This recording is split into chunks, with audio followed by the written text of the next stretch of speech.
आज के लेक्चर में हम लोग डिस्कस करेंगे कि कैपिटल मार्केट क्या है। कैपिटल मार्केट के बाद हम लोग डिस्कस करेंगे कैपिटल मार्केट का स्ट्रक्चर। तो स्ट्रक्चर एक क्वेश्चन बनता है, दूसरा जो क्वेश्चन है वो है रिफॉर्म्स। यहाँ पे जो है स्ट्रक्चर ऑफ कैपिटल मार्केट, यहाँ पे मैंने कुछ एग्जांपल्स ऐड किए हैं और फिर उसके बाद कैपिटल मार्केट का रिफॉर्म। इसके पहले हमने मनी मार्केट पढ़ा था, मनी मार्केट का इंस्ट्रूमेंट आ गया था और स्ट्रक्चर, और उसके बाद जो है रिफॉर्म्स।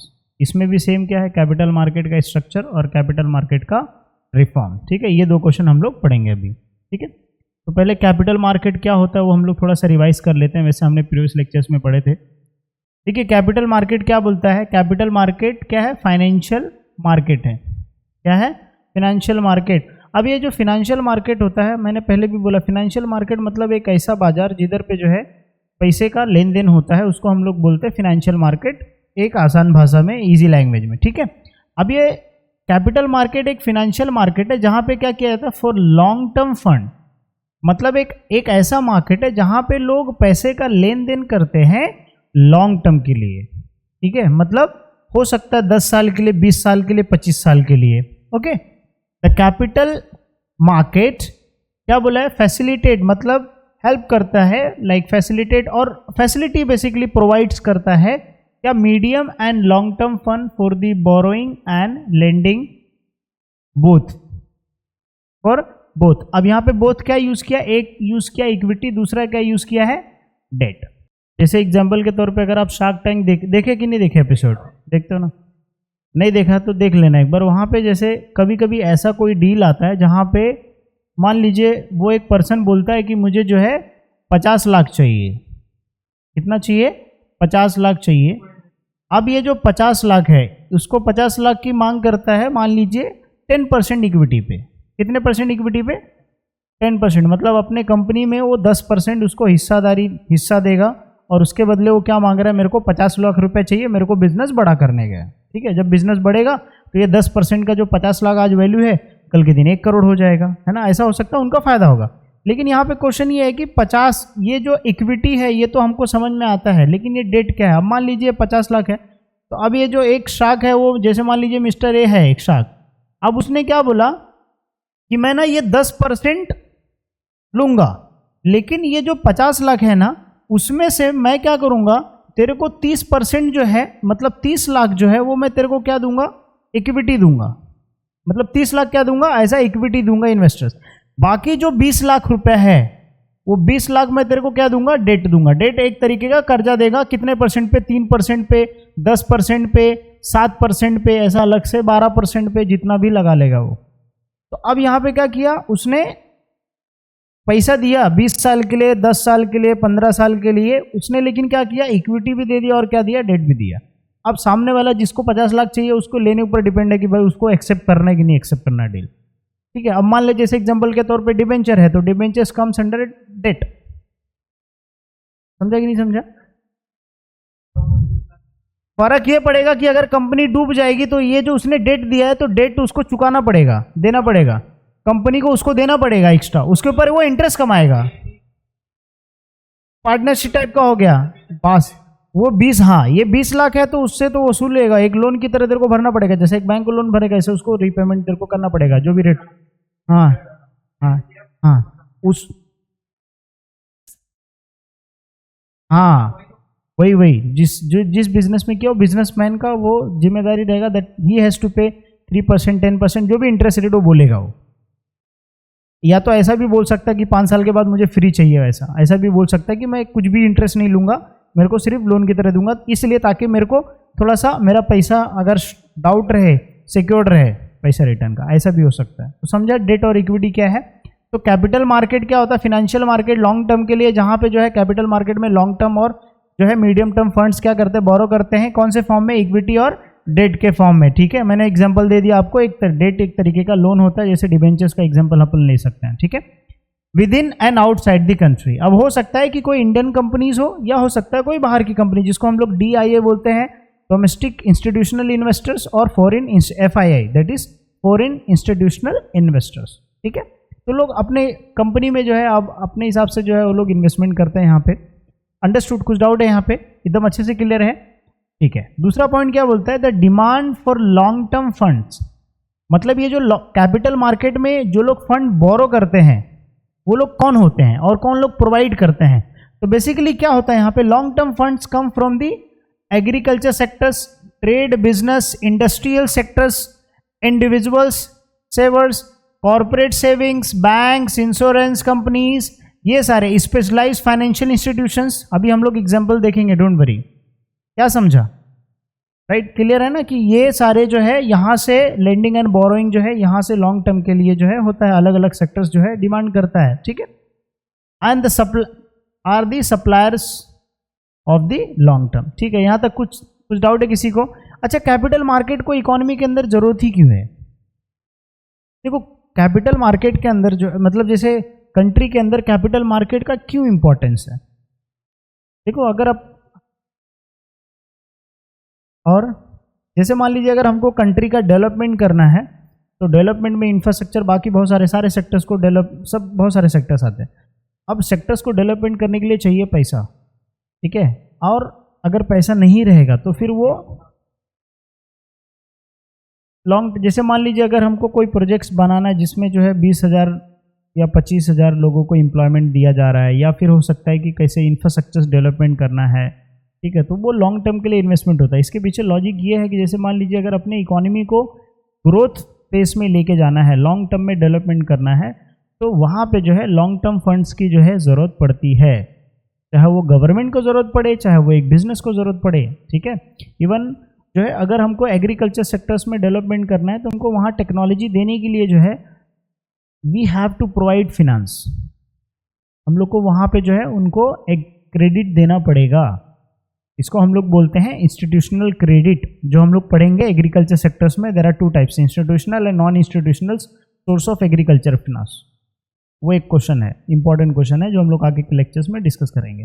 बात समझ में आ गई, यहाँ पे क्लियर है? तो कैपिटल मार्केट का एग्जिस्टेंस बेसिकली हेल्प करता है कि पूरा ओवरऑल इकोनॉमी का जो है डेवलपमेंट करने के लिए। तो वही बोला है, the development of an efficient capital market is necessary for promoting more investments as well as achieving the economic growth. जाहिर सी बात है, ज़्यादा इन्वेस्टमेंट होगा तो अल्टीमेटली इकोनॉमिक के ऊपर इफेक्ट दिखेगा ही दिखेगा आपको। If the number of business increases, that means if the demand for that product also increases, employment बढ़ेगा, लोगों का इनकम बढ़ेगा, आउटपुट बढ़ेगा इकोनॉमी का, तो जीडीपी बढ़ेगा, तो ओवरऑल इकोनॉमी पे क्या करता है, इम्पैक्ट करता है। आई होप यू अंडरस्टूड। कुछ डाउट है किसी को? Everybody understood? एक बार जो है आप लोग वापस से रीड कर लीजिए यहाँ पे। इन कैपिटल, अगर हम लोग स्ट्रक्चर पढ़ने जाएंगे तो स्ट्रक्चर में हमको पहले मतलब बेसिक तो थोड़ा सा मीनिंग अपने को लिखना पड़ेगा ना कि स्ट्रक्चर कैपिटल मार्केट क्या है। वैसे तो अगर हम लोग देखेंगे तो यहाँ पे डायग्राम्स, यहाँ पे जो है डायग्राम्स भी है, ये डायग्राम से भी हम लोग समझ सकते हैं, ठीक है, कि ये जो इंडियन कैपिटल मार्केट है, ये इंडियन कैपिटल मार्केट में पहला जो सेक्टर है वो गवर्नमेंट सिक्योरिटीज आता है, जिसको हम लोग गिल्ट एज मार्केट कहते हैं। ये पहला गिल्ट एज मार्केट, ठीक है। और दूसरा जो है वो है इंडस्ट्रियल सिक्योरिटीज मार्केट। तीसरा जो है development financial institutions, and last में क्या, फाइनेंशियल इंटरमीडियरीज है। अच्छा, फाइनेंशियल इंटरमीडियरीज के अंदर कौन से आते हैं? वो सारे ये जैसे मर्चेंट बैंक है, म्यूचुअल फंड है, लीजिंग कंपनीज है, वेंचर कैपिटल्स है। ये आप अगर अकाउंट करते रहेंगे तो आपको ये मर्चेंट बैंक, म्यूचुअल फंड और ये वेंचर कैपिटल तो आपको आया रहेगा बहुत बार, अगर आप वर्टिकल बैलेंस शीट बनाते रहेंगे जहाँ पे इन्वेस्टमेंट करते हैं। ये लोग क्या करते हैं, बेसिकली फिनांस करते हैं, कंपनीज को पैसा देते हैं ताकि वो बिजनेस ग्रोथ करे। जैसे मान लीजिए अगर ब्रिजेस की कंपनी है तो ब्रिजेस कंपनी को पैसा चाहिए, तो वो पैसा कहाँ से लेके आएगा? तो बैंक के पास गया, उधर से मान लीजिए अगर नहीं मिला उसको, तो वो क्या कर सकता है, किसी वेंचर कैपिटल्स को अप्रोच कर सकता है कि भाई मेरा ये बिजनेस मॉडल है, आप मेरे कंपनी में क्या करो, इन्वेस्टमेंट करो। तो जब इन्वेस्टमेंट वो वेंचर कैपिटल वाला दे देगा 50 लाख, 20 लाख, 30 लाख जो भी, तो फिर उससे क्या करेगा, ब्रिजेस अपना बिजनेस ग्रो करेगा। तो इसका फायदा क्या है? इसका फायदा ये, इसने इन्वेस्टमेंट किया तो कुछ इंटरेस्ट तो जाहिर सी बात है लेगा ना वो, या कुछ का रिटर्न का जो भी प्रपोर्शन रहेगा, परसेंटेज, वो तो चार्ज करेगा। इवन वेंचर कैपिटल्स में ऐसा भी होता है कि 2-3 कंपनी मिल के एक साथ जो है बिजनेस बनाते हैं। जैसे मान लीजिए कोई एक ब्रिज है 10 करोड़ का या 20 करोड़ का या 5,000 करोड़ का, कोई बहुत बड़ा प्रोजेक्ट है, तो उसमें एक कंपनी फिनांस नहीं कर सकता है, तो 3-4 मिल के जो है फिनांस करते हैं, ठीक है। तो ये फिनेंशियल इंटरमीडियरीज है। और फिनेंशियल इंटरमीडियरीज बेसिकली एक जो बोरोवर है, ठीक है, और एक जो लेंडर है उस बीच में बेसिकली ये ऐसा फिनांस प्रोवाइड, मतलब ये लोग क्या करते हैं, इंटरमीडियरीज की तरह वर्क करते हैं, मिडल मैन की तरह वर्क करते हैं। डेवलपमेंट फाइनेंशियल इंस्टीट्यूशंस ये सारे जो है, जैसे IFCI है, ICIC है, ये पहले इंडस्ट्रियल के लिए स्पेशल था ICIC का, और उसके बाद फिर FCFC IDBI है, ये भी इंडस्ट्रियल बैंक है, फिर IIB है और UTI है। तो ये भी क्या है, ये डेवलपमेंट फाइनेंशियल इंस्टीट्यूशंस है। और इंडियन जैसे इंडस्ट्रियल सिक्योरिटीज मार्केट, इसमें न्यू इशू मार्केट है और ओल्ड इशू मार्केट है। न्यू इशू में क्या आता है, IPO आता है, और ओल्ड इशू में क्या आता है,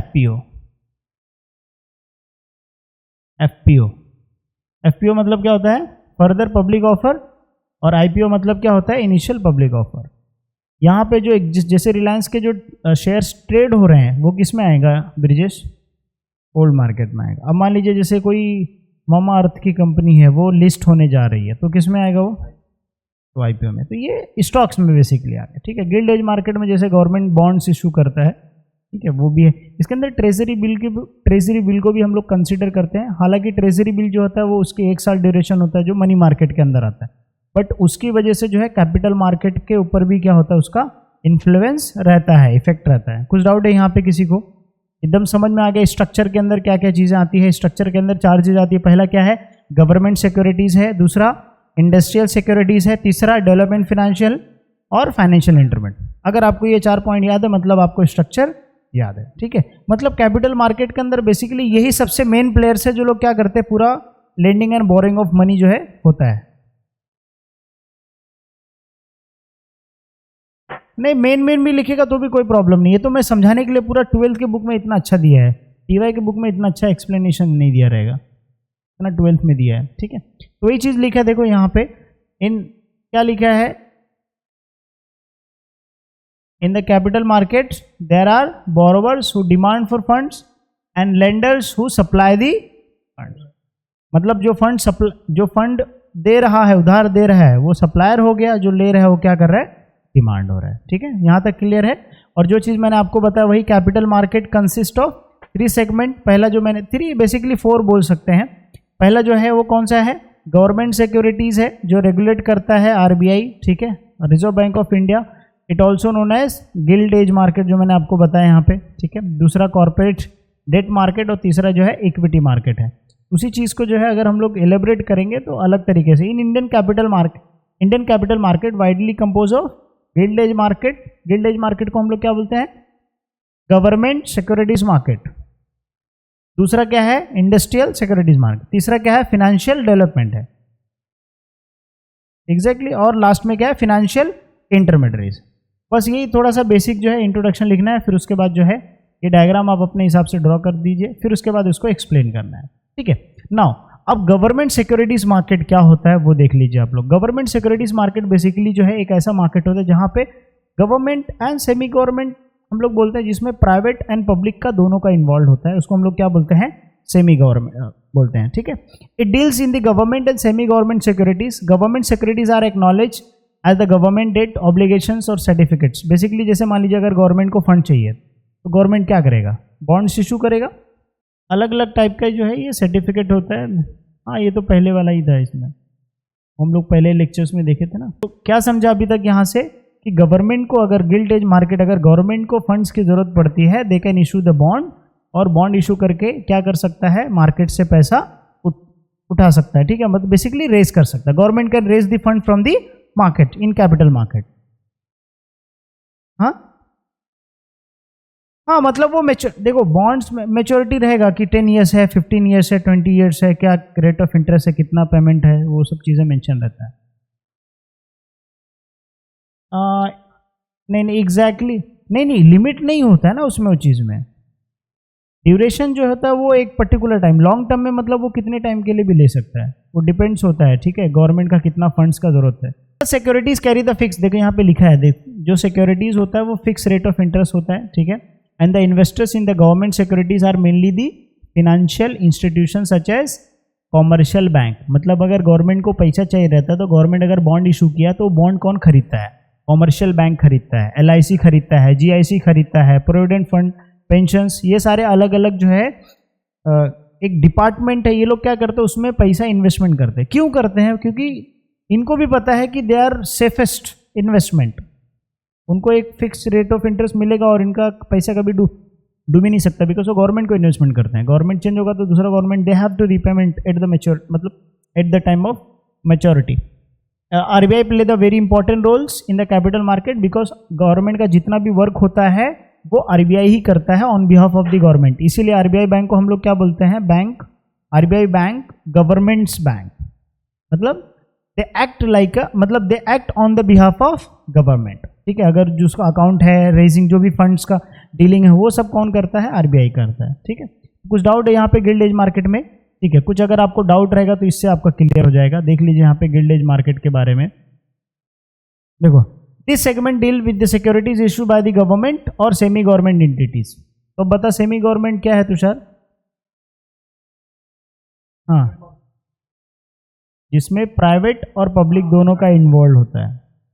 ठीक है, हाँ, देखो these securities are consider low risk investment. बताया ना मैंने आपको, सबसे जो ये सिक्योरिटीज का सबसे क्या होता है, लो इन्वेस्टमेंट होता है due to government backing and carry the fix rate of interest. Government का है और जो है रेट ऑफ इंटरेस्ट फिक्स होता है। अब इन्वेस्टर्स कौन होते हैं, जो मैंने आपको बताया, जीआईसी देखो यहाँ पे लिखा भी है, general insurance corporation of India, provident fund, pensions fund, ये सब अलग अलग डिपार्टमेंट्स है जो लोग क्या करते हैं, वो ये पैसा गवर्नमेंट को प्रोवाइड करते हैं। क्योंकि जब कोई इनके पास पैसा मांगने आएगा जो इन्वेस्टमेंट, जैसे मान लीजिए किसी ने एलआईसी में डाला है, एलआईसी वाला तो पैसा लेने आया, मेच्योरिटी होगा तो एलआईसी वाले से लेगा, लेकिन एलआईसी वाला ने कहीं और पे इन्वेस्टमेंट किया, तो वो पैसा अगर मान लीजिए गवर्नमेंट के पास है तो इजीली क्या हो जाएगा, रिकवर हो जाएगा, उससे कोई दिक्कत नहीं उस चीज़ में। तो वही चीज़ बताया यहाँ पे। आरबीआई का रोल क्या है, play the pivotal roles in regulating managing. जैसे मैंने आपको बताया कि गवर्नमेंट के बिहाफ पे क्या करता है, ये एक्ट करता है बेसिकली, जैसे रीपेमेंट करना है या जो अकाउंट मेंटेन करना है वो सब कौन करता है, आरबीआई करता है। कुछ डाउट है किसी को? जैसे यहाँ पे एग्जांपल 10 ईयर का बॉन्ड है, स्टेट डेवलपमेंट लोन्स, कुछ डेवलपमेंट करने के लिए जो है लोन इशू किया है। ट्रेजरी बिल्स भी इसके अंदर हम लोग बोल सकते हैं, क्योंकि ये मनी मार्केट की, हालांकि ये मनी मार्केट के अंदर आता है, क्योंकि इसका 364 कुछ डेज का जो है मेच्योरिटी होता है, एक 91 या 81 डेज का होता है, 3 मंथ का होता है, ऐसा वो मेच्योरिटी डेट होता है। लेकिन यहाँ पे भी क्या करता है, कैपिटल मार्केट को ये इन्फ्लुएंस करता है बेसिकली डील करने के लिए। कुछ डाउट है किसी को? अभी एकदम अच्छे समझ में आ गया गिल्ड एज मार्केट क्या है। तो गिल्ड एज मार्केट में गवर्नमेंट का सिक्योरिटीज क्या करता है, ट्रेड करता है गवर्नमेंट फंड रेज करने के लिए। अच्छा, हाँ, तो हाँ बेसिकली सिक्योरिटीज। अब इसमें कौन लोग इसमें जो है इन्वेस्टमेंट करते हैं बेसिकली, या गवर्नमेंट को कौन लोग फंड प्रोवाइड करते हैं, बैंक्स हो सकते हैं, प्राइवेट इंस्टीट्यूट, इंडस्ट्रियल, मतलब जो एलआईसी, जीआईसी, जिसको general insurance corporation of India. कुछ डाउट है? हाँ, यूटीआई। कुछ डाउट है? एकदम अच्छे से क्लियर हो गया? पक्का एकदम अच्छे समझ में आ गया? ठीक है। दूसरा क्या है, इंडस्ट्रियल सिक्योरिटीज मार्केट। आपको पता है इंडस्ट्रियल सिक्योरिटीज मार्केट में क्या आता है, स्टॉक मार्केट आता है। स्टॉक मार्केट के अंदर एक प्राइमरी मार्केट होता है, दूसरा क्या होता है, सेकेंडरी मार्केट होता है। प्राइमरी मार्केट में मतलब न्यूली जो है पब्लिक ऑफर के लिए जब जाता है तो उसको हम लोग क्या बोलते हैं, न्यू मार्केट, और सेकेंडरी मार्केट और प्राइमरी मार्केट बोलते हैं। और सेकेंडरी मार्केट में हम लोग वो मार्केट को इंक्लूड करते हैं, ओल्ड मार्केट, जो ऑलरेडी एग्जिस्टिंग शेयर्स क्या हो रहे हैं, ट्रेड हो रहे हैं, जो क्या हो रहे हैं, एग्जिस्टिंग शेयर्स क्या हो रहे हैं, ट्रेड हो रहे हैं। ठीक है, कुछ डाउट है? आई होप यू अंडरस्टूड। तीसरा जो है वो है डेवलपमेंट फिनेंशियल इंस्टीट्यूशंस। अब ये डेवलपमेंट फिनेंशियल इंस्टीट्यूशन मतलब ऐसे बैंक्स और ऐसे इंस्टीट्यूट, ऐसे ऑर्गेनाइजेशन जो काम करते हैं किसके लिए सर, डेवलपमेंट के लिए, इकोनॉमी के अंदर डेवलपमेंट के लिए। जैसे अगर हम लोग एग्जांपल ले एक जो है एग्जिम बैंक का। अब ये जो एग्जिम बैंक है ये basically export and import bank है, जो हेल्प करता है एक्सपोर्ट हमारे कंट्री का इंक्रीज हो। एक एक्सपोर्टर को फाइनेंशियल इंस्टीट्यूशन मतलब एज अ असिस्टेंस प्रोवाइड करता है, फाइनेंशियल असिस्टेंस देता है, एडवाइजरी एज अ एक्ट करता है। तो एग्जिम बैंक स्पेसिफिकली क्या करता है, एक्सपोर्ट इंपोर्ट के लिए करता है। दूसरा एग्जांपल जैसे मान लीजिए नाबार्ड बैंक है, तो नाबार्ड बैंक बेसिकली किसके लिए है, नेशनल एग्रीकल्चर बैंक, डेवलपमेंट के लिए, मतलब एग्रीकल्चर सेक्टर्स को डेवलपमेंट करना है। तो वो जो नाबार्ड बैंक वर्क करता है वो इस तरीके से करता है सो दैट एग्रीकल्चर सेक्टर्स का क्या हो, डेवलपमेंट। ठीक है, तो ये हर बैंक, जैसे आईडीबीआई बैंक है, industrial development bank of India. So basically IDBI का मेन फोकस जो होता है वो जो फंड्स प्रोवाइड करना, ठीक है, लॉन्ग टर्म के लिए इंडस्ट्रीज सेक्टर्स को डेवलपमेंट करने के लिए। तो ये क्या होगा, इनका इंडस्ट्रीज को डेवलपमेंट करना है इंडस्ट्रियल सेटअप के लिए, डेवलपमेंट के लिए जो फंड्स आईडीबीआई क्या करता है, लेंडिंग करता है, तो ये क्या हो गया, डेवलपमेंट इंडस्ट्रियल सेक्टर्स डेवलपमेंट के लिए हो गया। ठीक है, यहाँ पे वैसे आईएफसीआई भी लिखा है, इंडस्ट्रियल फाइनेंशियल कॉर्पोरेशंस। तो ये जो है एग्जांपल्स आप लिख सकते हो, मतलब ये जो काम कर रहे हैं लॉन्ग टर्म के लिए फंड्स प्रोवाइड कर रहे हैं फॉर दी पर्टिकुलर सेक्टर्स के लिए डेवलपमेंट के, जैसे इंडस्ट्रियल डेवलपमेंट के लिए, एक्सपोर्ट इंपोर्ट के लिए, एग्रीकल्चर सेक्टर्स के लिए, है ना। तो आई hope you understood what is development financial institutions, मतलब ऐसे इंस्टीट्यूशंस जो है फिनांस प्रोवाइड कर रहे हैं पर्टिकुलर सेक्टर्स के डेवलपमेंट के लिए, और ये लॉन्ग टर्म के लिए प्रोवाइड करते हैं। So I hope you understand. Fourth point क्या है, फिनेंशियल इंटरमीडियरीज। अब जो फिनेंशियल इंटरमीडियरीज मतलब ऐसे ऑर्गेनाइजेशन जो ऐसा एक्ट करते हैं मिडलमैन।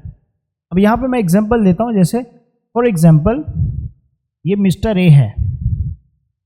अब ये जो मिस्टर ए है इसको बहुत सारे लोग ने जो है, अलग अलग लोगों ने, ऐसे बहुत सारे करोड़ों लोग ने क्या किया, पैसा दिया, किसके को, मिस्टर ए को दिया।